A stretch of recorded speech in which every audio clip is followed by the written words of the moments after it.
Merci de nous rester fidèles et de nous avoir choisis pour vous informer.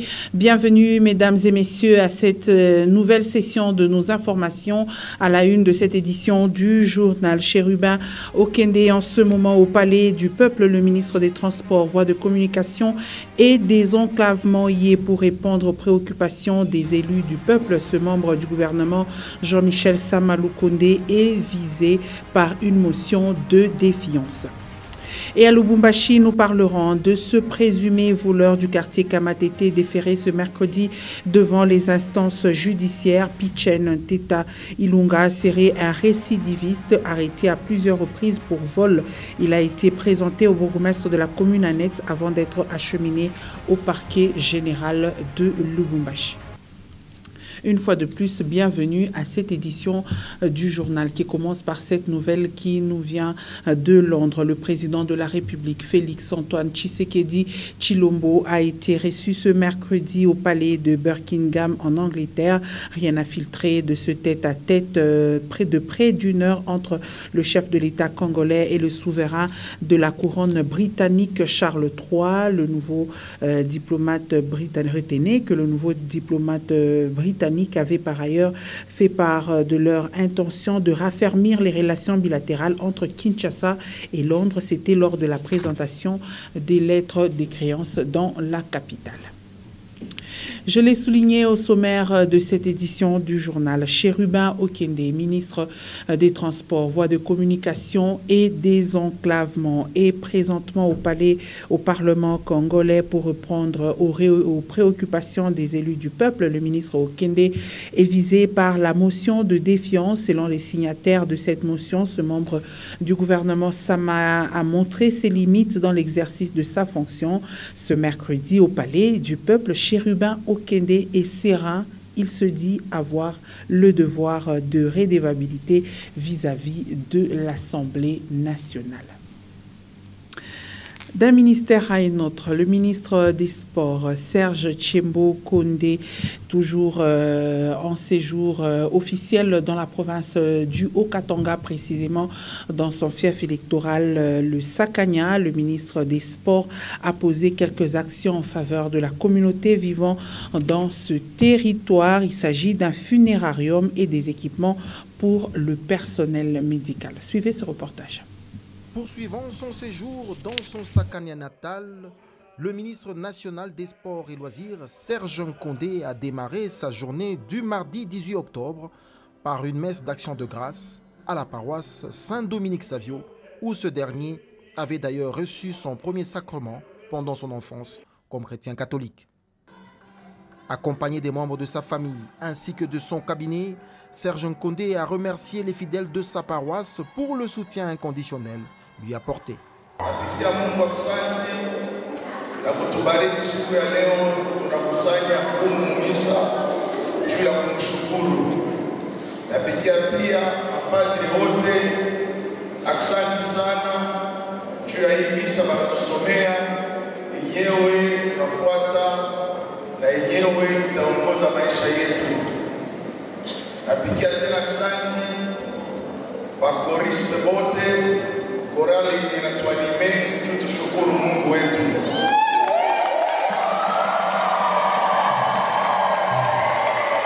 Après la messe, le ministre des Sports et Loisirs, avec derrière lui les fidèles de sa paroisse, est allé procéder à l'inauguration du premier funérarium de cette contrée du pays, construit sous fonds propres.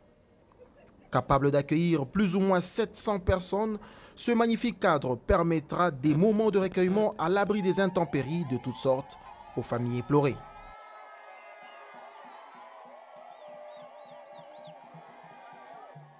Après le funérarium, c'était le tour de l'hôpital général de référence de Sakania d'accueillir Serge Nkondé.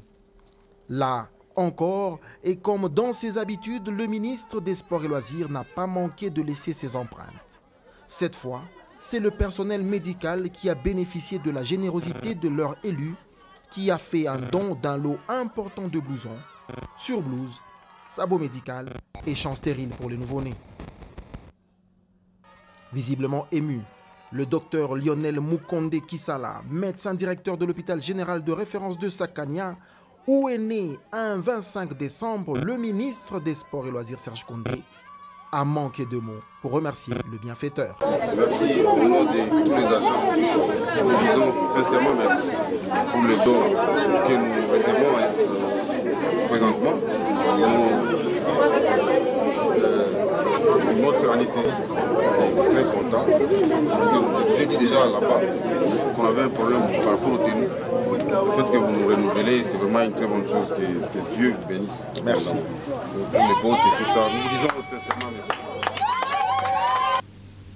Parlons économie à présent. Les deux décrets portant suspension de la perception de la taxe sur la valeur ajoutée signés par le Premier ministre sont déjà entrés en vigueur. Cette mesure est bien accueillie par les opérateurs économiques, mais du côté des consommateurs, le pessimisme plane quant à l'impact sur le prix des articles de première nécessité. Édouard Kankou. Pour préserver le bien-être de la population en cette période difficile, avec la conjoncture économique compliquée, le gouvernement congolais a pris la décision d'alléger la tâche aux opérateurs économiques en prenant un certain nombre de mesures. C'est le cas de la suspension de la perception de la taxe sur la valeur ajoutée sur certains produits de première nécessité. C'est le Premier ministre et chef du gouvernement, Jean-Michel Sama Lukonde, qui a signé ces deux décrets après leur adoption par le Conseil des ministres. Il y a aussi la suspension de la TVA à l'importation et à la vente de certains biens dans le domaine de la cimenterie et de l'immobilier. Cette mesure est salutaire, certes. Son application permettra aux opérateurs économiques de revoir le prix des articles concernés. À ce jour, presque tous les articles de première nécessité ont galopé des prix sur le marché. Avec son économie extravertie, tournée à 70% vers l'importation, la RDC est dans l'obligation d'investir dans l'industrialisation. À la lumière de ces communiqués, le chef du gouvernement demande à la DGDA et DGI de veiller sous le contrôle du ministre des Finances au strict respect des mesures ainsi édictées. Ouvert hier mardi, le forum d'investissement dans les technologies de l'information et de la communication Tanzanie, République démocratique du Congo, s'est clôturé ce mercredi au Pullman Caravia pour ce deuxième et dernier jour des assises. L'on a noté un brillant exposé de la banque UBA. C'était une occasion pour Blaise Bouba, directeur transactions et digital banking de l'UBA, de mettre en valeur les avantages qu'offre cette institution financière en Afrique et dans le monde. Ben Kaimbe était présent. La circonstance était bonne pour promouvoir les affaires entre la RDC et la Tanzanie, et la United Bank for Africa s'est distinguée lors du panel sur la facilitation du commerce transfrontalier entre la Tanzanie et la République démocratique du Congo. Une présentation faite par Blaise Mbouba, directeur de transactions et banque digitale. UBA, dans ce forum, nous sommes venus apporter notre expertise en facilitant toutes les transactions de tous les acteurs dans cet écosystème. UBA facilite les paiements entrant et vers les autres pays en Afrique. UBA, avec son expérience de plus de 72 ans, et se positionne comme la banque panafricaine la meilleure. Pour l'UBA, le forum d'investissement dans les technologies de l'information et de la communication entre les deux pays était une opportunité d'affaires. Cette institution financière apporte des innovations dans le domaine bancaire telles que la carte Visa prépayée, une sorte de porte-monnaie électronique, renchérit le directeur. Quand vous vous distinguez, vous évitez d'avoir de circuler avec le cash, la sécurité. Okay, vous pouvez perdre votre porte-monnaie, de l'argent, mais vous ne perdez pas votre argent quand vous perdez votre carte. Vous avez votre argent dans votre carte, vous pouvez l'utiliser n'importe où, retirer de l'argent dans n'importe quel distributeur acceptant les cartes Visa ou Mastercard. Vous pouvez aller partout et utiliser vos fonds et très libre. Fiable, flexible et facile à utiliser, la carte de l'UBA offre donc une panoplie de services en toute sécurité. C'est donc une solution pour l'accès au financement des projets et chaque année, environ 10 000 projets start-up sont boostés par cette banque. Ceux qui vont présenter les meilleurs projets seront sélectionnés et seront financés de 5 000 $ non remboursables. Ils auront besoin et ils recevront un coaching, un mentoring leur business, comment est-ce qu'ils devront monter leur projet et comment est-ce qu'ils vont entreprendre avec l'argent qu'on va leur donner. C'est depuis 1948 que la United Bank for Africa est implantée dans 24 pays en Afrique et dans le monde. Pour la RDC, c'est depuis 2011, d'où le forum d'investissement était un cadre idéal pour le partage d'expériences et l'enrichissement. Cette activité avait pour thème tirer profit des possibilités de collaboration en matière d'investissement, de commerce et d'affaires dans les technologies de l'information et de la communication. Et l'UBA était l'unique sponsor pour ce rendez-vous du donner et du recevoir. Dans un tout autre chapitre à présent, comme dans d'autres communes de la ville de Lubumbashi, Kamalondo serait aussi sous l'emprise d'une insécurité qui ne dit pas son nom. La nuit du 18 au 19 octobre, plusieurs foyers de cette entité ont connu la visite des personnes qui seraient lourdement armées. Ces derniers ont emporté des biens de valeur après avoir sémé la terreur et la panique sans être inquiétés durant leur opération. C'est ce que nous dit Gaylor Chamba et Cyril sur ces images de Cyril Saïdi. C'était une nuit d'horreur à la commune de Kamalondo. C'est dans cette maison située non loin du bureau communal, précisément sur l'avenue Lunda, que ces malfrats auraient débuté leur chasse dans les foyers. Avec un visage de révolte, cette victime rebobine la scène tragique enregistrée dans la nuit du mardi 18 au mercredi 19 octobre 2022. Vers 2h du matin, petite sœur en a tweet, en chambre. Ya mulamuki, babanzi wanafanini banengia, banashituna la muka. Basi tufike au salon, tukuta déjà babanzi wafanini bena pomona, bena pika, bena pomona. Atukupate le courage à kusema setu inge directement mshenani, au salon njutu bangarie nono. Jato wa petite sœur bote, tunawatambusha kule ngamu. Baringia, banapomona mulango. Banapomona meza hii ya rikalashi, njo ile diga tu balifa banapomona mulango, banapomona meza ya rikalashi, banaiba ekran, banaiba matelefone 3 ya Android 2 na Kaitel kamoya, et puis banaiba na makuta. Une source de colère pour cette autre victime qui se retrouve coincée sérieusement entre le désespoir et l'impasse. Insécurité mkamalondo inapita binaluria bakitulakaka banasema muchunge quartier yenu tutailuria bakuyaka yetura kwanza ini ya tatu hii banakuya hii njo balikuwa sasa na mamishale na mani donc balikuwa na bintu bien bakwa basha kujipreparer donc tuku karibu na nani na commune. Énième cas d'insécurité dans ce quartier. La population s'inquiète pour leur sécurité chaque nuit ou presque. Balikuwa ba mingi sana. Balikuwa ba mingi. Atutabayua balikuwa jibangapi nini me balikuwa ba mingi sana. Balikuwa na teni ya ba policier. Je balikuwa na tolomba ko batu angalirie kututakufala batu takimbilia wapi? Orke Kamalondo tukazofika mamambo ba mwije na kwa mamambo ba mwije paka pasasa. Bala pasura ba meza bala labisha bintu vya munono. Alors que des efforts seraient conjugués côté autorité pour éradiquer l'insécurité, le Haut-Katanga aurait toujours un tableau sombre sur ses chapitres. D'aucuns qualifient d'insuffisance le dit effort. À quoi servirait donc de garder les barrières de contrôle des nuits et quel serait le travail des patrouilles de la police FARDC, s'interroge-t-il.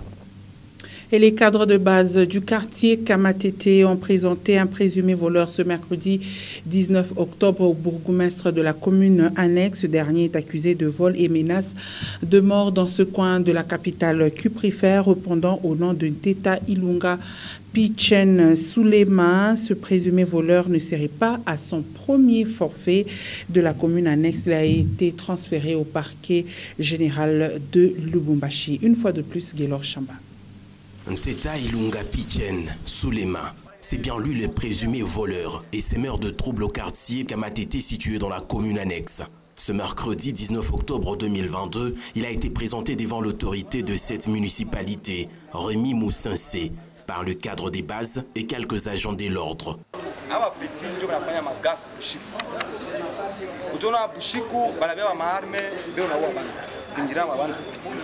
Muyua, il m'a 12 heures. Déjà, on m'a sauvé un préfet, un promo. Alors, Fulani, Kouya Mbio, téléphone. Quand on est dans le Soulema. Après l'avoir entendu, Soulema a reconnu son forfait, mais il parle d'un simple vol de téléphone portable. Téléphone à venir. Hein? Une joie téléphone à venir. Vous n'avez pas téléphone à venir. Oui, il y a un cachet à venir. Le plaignant à qui il aurait extorqué ses biens, il s'inquiète tout de même des menaces qu'il aurait subies.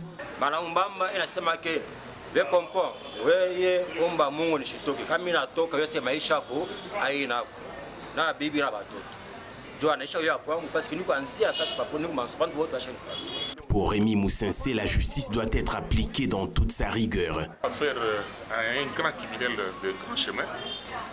Je crois que nous allons l'amener au niveau du ministère de l'Intérieur. Il va subir la rigueur de la loi. Parce qu'il a reconnu qu'il a volé. Le fait qu'il a reconnu, il sera puni et jugé pour ça. Il a menacé, il promet la mort, la désolation. La justice va s'occuper de lui. C'est la loi qui prime devant tout. Le flou trame dans cette affaire. Ces présumés voleurs malgré incarcérés chaque fois dans la prison centrale de Cassapa, ils quitteraient toujours ces lieux de détention sans subir sa peine. Retenez aussi que les engins et agents d'environnement de la commune de Lubumbashi ont procédé à l'opération Oussafi devant le marché Mzé Laurent Désiré Kabila. Nous sommes là au centre-ville de Lubumbashi à l'aide du charroi de la commune. Ils ont évacué toutes les immondices à la devanture de ce lieu de négoce. Edouard Konko.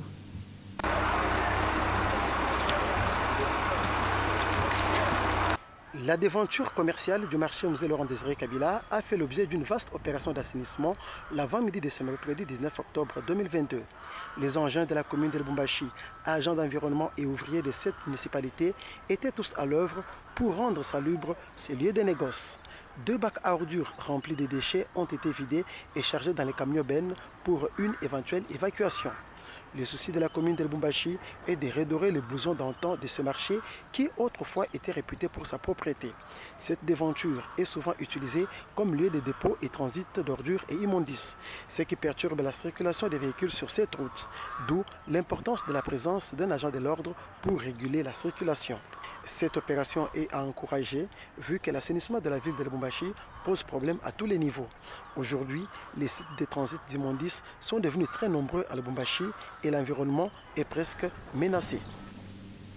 Vous l'avez également constaté, j'espère, il s'observe depuis un temps une prolifération des stations-service à Lubumbashi, une preuve que la vente de carburant prend de plus en plus de l'ampleur. Cependant, ces pompes à essence sont érigées dans la plupart des cas à côté des maisons d'habitation, ce qui présenterait un danger permanent en cas d'incendie. Merveille Congolo a fait le tour de la ville de Lubumbashi.